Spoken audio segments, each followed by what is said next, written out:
highly anticipated draft sexual offenses legislation to criminalize marital rape being revealed today at the Department of Gender and Family Affairs one-day symposium at the Breezes Hotel.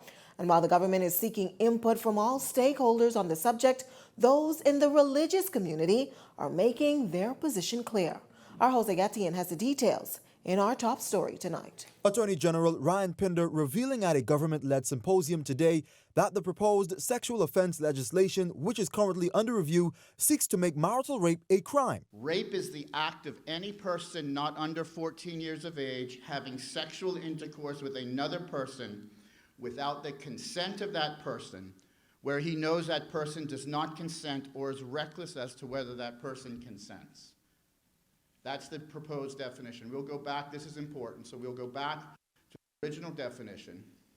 And it doesn't vary a lot from this. We do remove clearly the exemption for spouse. And this covers the first primary goal of this bill, which I discussed in the beginning, is to remove the exemption for spouse. Pinder noting several reasons why officials sought to criminalize marital rape in the draft bill. The 2018 proposed amendment, what it did, those in the room, it created a separate cause of action, as I think you explained, for non-consensual sex in a marriage, effectively, but did not define it as rape and set the penalty at a lower level. One, we believe is the right way to go. That's my personal belief.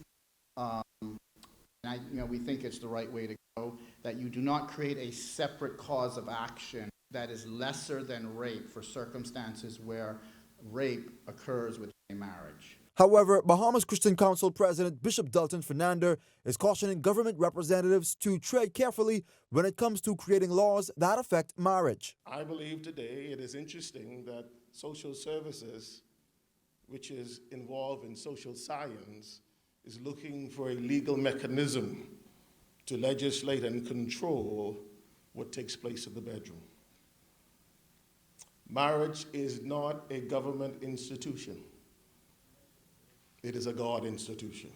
Bahamas Crisis Center Representative Cleopatra Christie, however, is making it vehemently clear to the government, opposition, and church officials who attended that marital rape should be criminalized. Sex is the weapon. It is a vehicle used to overpower, embarrass, and humiliate.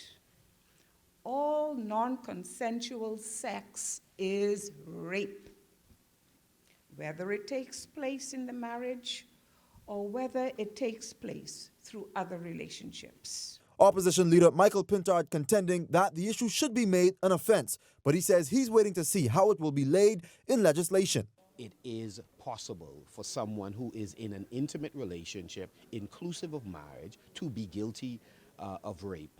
It is now just a question of how that is reflected in the law. One of the examples I've used before, that if your sister, your daughter, is married to a man that is exceptionally promiscuous and is doing so unprotected, and she believes her life to be at risk, she reserves the right to protect her life by refusing to engage in an intimate act that can result in her being damaged. Now, amidst concerns that government and church leaders may not be on the same page as it relates to this national issue, Bishop Fernandez is urging his counterparts and authorities to be simply cooperative. The success of developing the strategies that are necessary for our society depends on all of us. If you denigrate one pillar of your society, that remain will not be as strong as the one that is missing.